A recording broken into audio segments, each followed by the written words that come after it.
সবচেয়ে কঠিন দণ্ড ইসলাম রেখেছে কোথায়?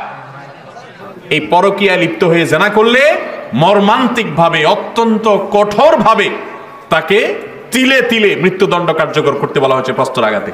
তো নবী করিম সাল্লাল্লাহু আলাইহি সাল্লামের সে আদর্শ যদি আমাদের সমাজে আজ প্রচার করা যায়, সমাজে পরকীয়া বন্ধ হবে। নবী সাল্লাল্লাহু আলাইহি সাল্লাম বলেছেন, তোমার স্ত্রীকে আল্লাহ রাব্বুল আলামিন যে অবয়ব দিয়ে তৈরি করেছেন, তুমি তোমার ঘরের স্ত্রী রেখে অন্য স্ত্রীতে যে মস্তেছ বা তার প্রতি আসক্ত হচ্ছ, একই কথা মেয়েদের জন্য প্রযোজ্য। তোমার যে স্বামী আছে তাকে আল্লাহ তাআলা যে অবয়ব দিয়ে সৃষ্টি করেছেন, তুমি আরেকজনের সাথে পরকীয়া করছো, তারও একই অবয়ব, পার্থক্য কিছুই। শয়তান তোমার কাছে অনেক চমৎকার করে উপস্থাপন করছে, ধ্বংস হওয়ার পরে হয়তো আফসোস করবে।